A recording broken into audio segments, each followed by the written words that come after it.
तो दोस्तों नमस्कार। UGC net previous year question paper में आज हम दिसंबर 2010 का previous year question paper solve करेंगे। इससे पहले 2006, 7, 8, 9, 9 और 10 के हम सभी कर चुके हैं। चलिए स्टार्ट करते हैं। आज का पहला क्वेश्चन, उग्र मानवतावादी चरण के दौरान एम.एन. रॉय ने किसकी वकालत की? तो इसका आंसर हो जाएगा दल विहीन व्यवस्था, जो जयप्रकाश नारायण के द्वारा दिया गया था। दल विहीन व्यवस्था की बात जो बात की थी एम.एन. रॉय के द्वारा की गई थी।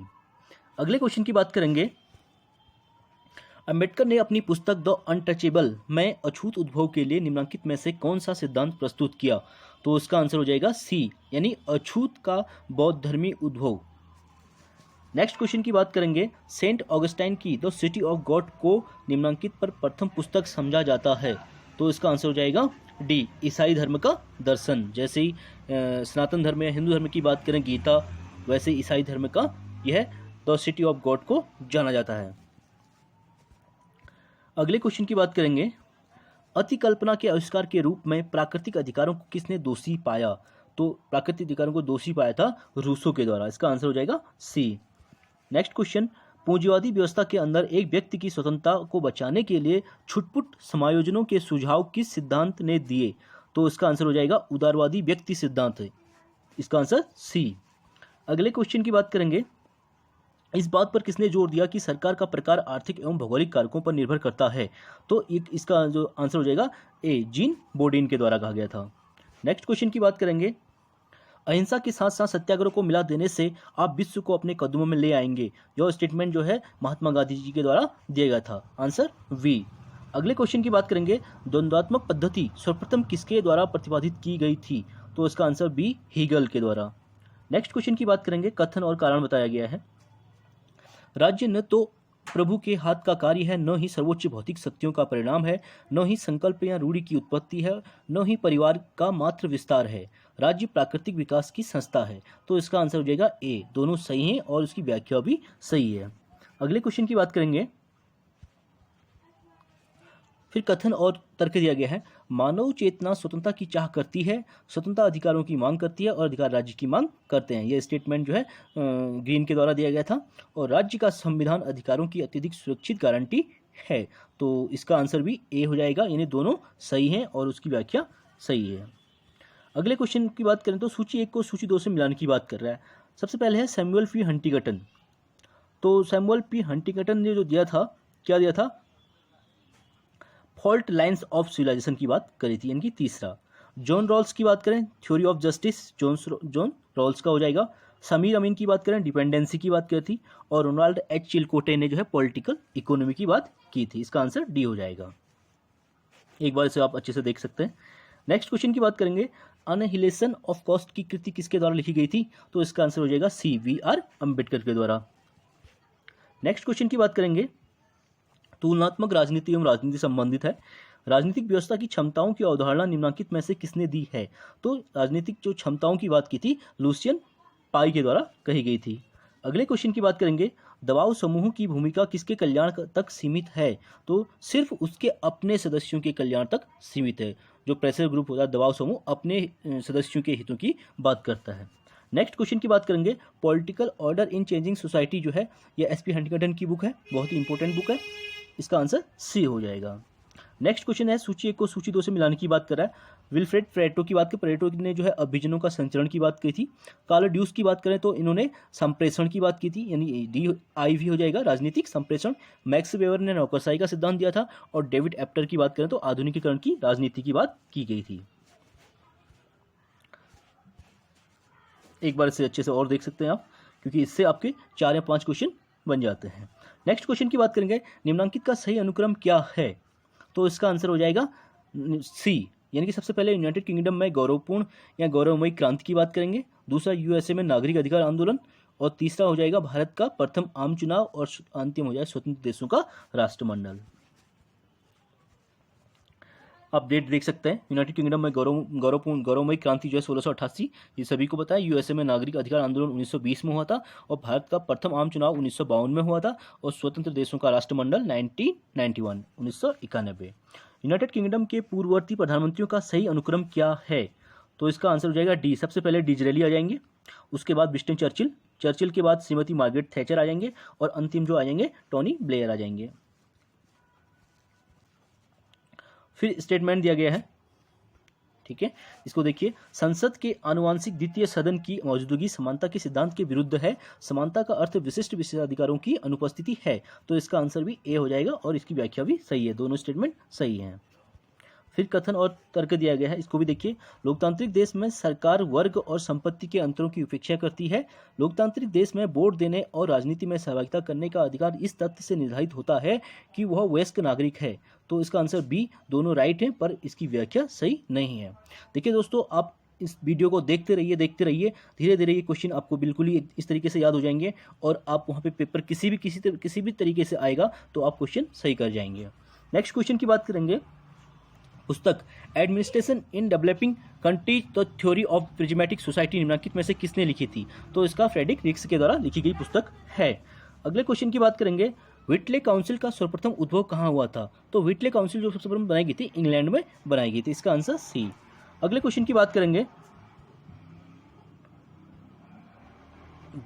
भारतीय शासन एवं राजनीति से संबंधित है। भारत की साम्यवादी पार्टी यानी मार्क्सवादी स्थापित हुई थी। तो इसका आंसर हो जाएगा 1964, पहला हो जाएगा। अगले क्वेश्चन की बात करें। भारतीय संविधान के किस अनुच्छेद के अंतर्गत निर्वाचन आयोग स्थापित करने का प्रावधान है? तो आर्टिकल 324 निर्वाचन आयोग का उल्लेख किया गया है इसमें। नेक्स्ट क्वेश्चन है the Indian constitution cornerstone of a nation कृति के लेखक ग्रेनविले ऑस्टिन यानी सी। अगले क्वेश्चन की बात करेंगे। स्टेटमेंट दिया गया है, राज्य का राज्यपाल मुख्यमंत्री द्वारा पदच्युत बर्खास्त नहीं किया जा सकता। राज्यपाल का निर्वाचन नहीं होता है। तो इसका आंसर हो जाएगा सी। ए सत्य है परंतु आर असत्य है। अगला देखिए, फिर स्टेटमेंट की बात करेंगे। भारतीय संविधान के अनुच्छेद 352 आपातकालीन स्थिति की घोषणा से संबंधित है। आपातकालीन स्थिति किसी भी समय उत्पन्न हो सकती है। तो दोनों सही हैं और इसकी व्याख्या भी सही है। फिर सूची को सूची 2 से मिलाने की बात कर रहा है, इसको देख लीजिए। सईद अहमद खान अलीगढ़ आंदोलन से संबंधित है। जयप्रकाश नारायण की बात करेंगे, संपूर्ण क्रांति का नारा दिया था इन्होंने। बाल गंगाधर तिलक ने यंग इंडिया और एम.के. गांधी ने केसरी की बात की थी। सॉरी, इसमें थोड़ा सा सईद अहमद खान जो है अलीगढ़ आंदोलन सही है। जयप्रकाश नारायण संपूर्ण क्रांति की। बाल गंगाधर तिलक की बात करें तो बाल गंगाधर तिलक के द्वारा केसरी बुक लिखी गई थी और एम.के. गांधी ने यंग इंडिया की बात की थी। नेक्स्ट है सूची को सूची 2 से मिलाने की बात कर रहा है। देखिए, सबसे पहले क्रिप्स प्रस्ताव है। क्रिप्स प्रस्ताव सबसे पहले 1942 में आया था। भारत सरकार अधिनियम 1935 हो जाएगा। मंत्रिमंडल मिशन योजना जो हो जाएगा 1946 हो जाएगा। और नागरिक अवज्ञा आंदोलन 1930 में हो जाएगा। इसको एक बार इस तरीके से देख सकते हैं आप। क्रिप्स प्रस्ताव 1942 1942, भारत सरकार अधिनियम 1935, मंत्रिमंडल मिशन योजना 1946 यानी नागरिक अवज्ञा आंदोलन सविनय विज्ञा आंदोलन 1930। नेक्स्ट क्वेश्चन की बात करेंगे। निम्नांकित का सही कालानुक्रम बताइए। राउंड टेबल कॉन्फ्रेंस, गोलमेज सम्मेलन की बात कर रहा है पहला जो है। इसका आंसर हो जाएगा बी, यानी सबसे पहले आएगा तीसरा इंडियन नेशनल कांग्रेस की रचना या स्थापना। दूसरा आएगा साइमन कमीशन। तीसरा आ जाएगा गोलमेज सम्मेलन और अंतिम है भारत छोड़ो आंदोलन। देख सकते हैं आप, इंडियन नेशनल कांग्रेस की स्थापना 1885 में ह्यूम के द्वारा एलन एक्टोवियन ह्यूम के द्वारा की गई थी।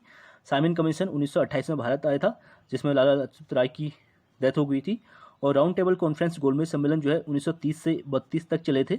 और भारत छोड़ो आंदोलन 1942 में हुआ था। नेक्स्ट क्वेश्चन की बात करेंगे। निम्नांकित का सही क्रम बताइए कह रहा है, इसमें भी देखिए। इसका आंसर हो जाएगा वी, यानी सबसे पहले शंकरी प्रसाद बनाम भारत संघ हो जाएगा। नेक्स्ट कुछ अगला हो जाएगा प्रधानमंत्री के रूप में लाल बहादुर शास्त्री। नेक्स्ट हो जाएगा बांग्लादेश का निर्माण 1971 और अंतिम हो जाएगा मंडल आयोग 1990 में। सॉरी, इसमें देख सकते हैं शंकरी प्रसाद बनाम भारत संघ 1951 हो गया। प्रधानमंत्री के रूप में लाल बहादुर शास्त्री 1964 से 1966 में शासनकाल था उनका। और बांग्लादेश का निर्माण हुआ था पाकिस्तान से टूटकर 1970 और 1971 में। और मंडल आयोग जो है 1979 में मंडल आयोग की स्थापना की गई थी। नेक्स्ट क्वेश्चन है लेखानुदान का अर्थ क्या है? तो लेखानुदान का अर्थ जो हो जाएगा इसका आंसर डी हो जाएगा। लेखानुदान यदि 1 अप्रैल से पहले बजट पारित नहीं हुआ तो व्यय करने के लिए संसद द्वारा किसी भी अनुदान की अग्रिम स्वीकृति को ही लेखानुदान कहा जाता है। आप लेखानुदान को इसमें एक बार देख सकते हैं अच्छे से। सरकार को नए वित्तीय वर्ष प्रारंभ होने से पूर्व विभिन्न कार्यों के लिए धन की आवश्यकता होती है। इस स्थिति से निपटने के लिए संविधान द्वारा लोकसभा को यह शक्ति दी गई है कि वह इस प्रकार के आवश्यक कार्यों के लिए विशेष प्रयासों के माध्यम से धन का आहरण कर सकती है, और जो धन का आहरण किया जाता है उसे ही लेखानुदान कहा जाता है। नेक्स्ट क्वेश्चन लोक प्रशासन से संबंधित है। एक्स और वाई के सिद्धांत किसके द्वारा प्रतिपादित किए गए थे? तो इसका आंसर हो जाए बी, एमसी ग्रेगर के द्वारा दिए गए थे। नेक्स्ट क्वेश्चन की बात करेंगे, नूतन लोक प्रशासन की अवधारणा किसके साथ संबंधित है? तो नूतन लोक प्रशासन का संबंध जो है मिनोब्रुक सम्मेलन से संबंधित है, जो 1967 में हुआ था। फिलाडेल्फिया सम्मेलन के बाद मिनोब्रुक सम्मेलन हुआ था। अगला क्वेश्चन है, ग्रेप वाइन का संबंध किससे है? तो ग्रेप वाइन का संबंध अनौपचारिक संप्रेषण से हो जाएगा, इसका आंसर सी। अगले क्वेश्चन की बात करेंगे, सुमेलित नहीं है, ठीक है। एच साइमन, इसका एच साइमन यानी बी आंसर हो जाएगा इसका। देखिए, एच साइमन एडमिनिस्ट्रेटिव बिहेवियर से संबंधित है, Dwight Waldo idea and issues in public administration से संबंधित है, और रेंसी लिकर्ट द ह्यूमन ऑर्गेनाइजेशन से संबंधित है। बी वाला इसका सही नहीं है। अगले क्वेश्चन की बात करेंगे, निम्न सिद्धांतों के प्रतिपादनों का सही अनुक्रम बताइए। इसमें सबसे पहले मैक्स वेबर का नौकरशाही सिद्धांत आ जाएगा, उसके बाद मानवीय संबंधों का सिद्धांत आ जाएगा मेयो के द्वारा जो दिया गया था, उसके बाद नूतन लोक प्रशासन मिनोब्रुक सम्मेलन के बाद, और अंतिम जो है निर्णय सिद्धांत इससे पहले ये अंतिम जो है नूतन लोक प्रशासन। इसका आंसर डी आप देख सकते हैं इसको। नेक्स्ट क्वेश्चन की बात करेंगे, सूची 1 को सूची 2 से मिलाने की बात कर रहा है, ठीक है। एफ.डब्ल्यू. टेलर ने वैज्ञानिक प्रबंधन की बात की थी, इसका पहला ठीक है, एफ.डब्ल्यू. टेलर का वैज्ञानिक प्रबंधन सही है। हर्बर्ट साइमन ये जो है निर्णयी डिसीजन मेकिंग का सिद्धांत दिया था। एल्टन मेयो का क्या आंसर हो जाएगा? पारिस्थितिकी उपागम हो जाएगा। और एफ.डब्ल्यू. रिक्स के द्वारा पारिस्थितिकी उपागम का सिद्धांत दिया गया था, और एल्टन मेयो के द्वारा दिया गया था। हॉथोर्न परीक्षण किए गए थे एल्टन मेयो के द्वारा, इसको देख सकते हैं आप। नेक्स्ट क्वेश्चन की बात करेंगे, फिर स्टेटमेंट है, प्रशासनिक सिद्धांत में हर्बर्ट साइमन ने प्रत्यक्षवादी उपागम का अनुपालन किया है। यह इस मान्यता पर आधारित है कि मूल्यों की अपेक्षा तथ्यों को ध्यान में लेने से प्रशासन को विज्ञान बनाया जा सकता है। तो इसका आंसर हो जाएगा ए, यानी दोनों सही हैं और इसकी व्याख्या सही है। इंटरनेशनल रिलेशन की बात करेंगे, 40 क्वेश्चन, विश्व व्यवस्था विश्लेषण सर्वप्रथम किसके द्वारा पेश किया गया? तो ये इमैनुअल वॉलस्टीन के द्वारा विश्व व्यवस्था विश्लेषण पेश किया गया था। पंचशील जो भारत और चीन के बीच संबंधों के मामले में मार्गदर्शी सिद्धांत बन गया है, उस पर किस वर्ष में हस्ताक्षर किए गए थे? पंचशील जो सिद्धांत दिया गया था 1954 में प्रतिपादित किया गया था। पंचशील के 5 सिद्धांतों का प्रतिपादन भी भारत की शांतिप्रियता का द्योतक है। 1954 के बाद से भारत की विदेश नीति को पंचशील के सिद्धांतों ने एक नई दिशा दी है। G8 देशों का सदस्य निम्नलिखित में से कौन नहीं है? तो इसका आंसर हो जाएगा G8 का जो सदस्य चीन नहीं है। अभी वर्तमान की बात करें तो G7 बन चुका है, रूस इससे बाहर हो चुका है। नेक्स्ट क्वेश्चन की बात करेंगे, अंतर्राष्ट्रीय न्यायालय के निर्णय बंधनकारी शक्ति है? तो इसका आंसर हो जाए डी, उन सब देशों के लिए जो अंतर्राष्ट्रीय न्यायालय की संविधि के भाग हैं। नेक्स्ट क्वेश्चन की बात करेंगे, निम्नलिखित में से कौन यथार्थवादी संप्रदाय के साथ संबंधित नहीं है?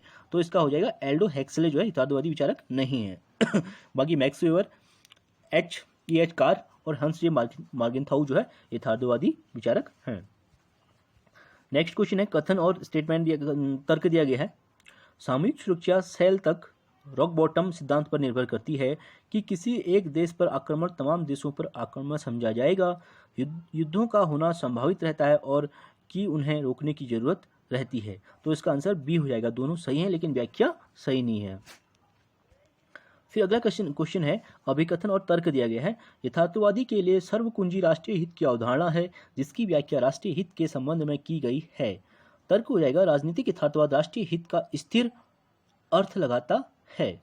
तो इसका सी हो जाएगा, यानी आंसर ए सही है और आर गलत है। अगले क्वेश्चन की बात करेंगे, सूची 1 को सूची 2 से मिलाने की बात कर रहा है, इसको देख लेते हैं। मार्टिन कापलान ने व्यवस्था उपागम की बात की थी, कार्ल ड्यूस के द्वारा संप्रेषण उपागम दिया गया था। रिचर्ड सी सिंडर H.W. ब्रूक एवं बर्टन सेपाइन के द्वारा निर्णय उपागम दिया गया था। और हंस जे मार्गेनथाउ यथार्थवादी विचारक हैं, यथार्थवादी उपागम उनके आगे हो जाएगा। नेक्स्ट क्वेश्चन है सूची 1 को सूची 2 से मिलाने की बात कर रहा है। सबसे पहले सीटो की स्थापना जो है 1954 में की गई थी। सार्क 1985 में की गई थी। नाटो 1949 1949 में, और वासा पैक्ट 1955 1955 में। इसे देख सकते हैं एक बार। नेक्स्ट क्वेश्चन की बात करेंगे, निम्नलिखित घटनाओं का सही कालानुक्रम बताइए। इसको देखिए, चीन द्वारा भारत पर आक्रमण 1962 1962 में चीन ने भारत पर आक्रमण किया था। बांग्लादेश स्वतंत्रता युद्ध 1971 में बांग्लादेश से टूटकर पाकिस्तान से टूटकर बांग्लादेश अलग हुआ था। और राजीव जयवर्धने समझौता 1987 में हुआ था। उसके बाद राजीव गांधी की हत्या हो गई थी। और कारगिल युद्ध 1999 में अटल बिहारी वाजपेयी के शासनकाल में हुआ था। आज का अंतिम क्वेश्चन, निम्नलिखित घटनाओं का सही कालानुक्रम बताइए। पीटीबीटी 1963 1963 में, ठीक है। सीटीबीटी 1996 में 1996 में, और एनटीपी 1968 में, और पोखरण आणविक विस्फोट फर्स्ट जो था 1974 में। चलिए आज के लिए इतना काफ़ी, बाकी नेक्स्ट पेपर करेंगे अगली क्लास में। प्लीज़ अगर वीडियो सही लगी तो उसे लाइक कीजिए, सब्सक्राइब कीजिए। Thank you so much.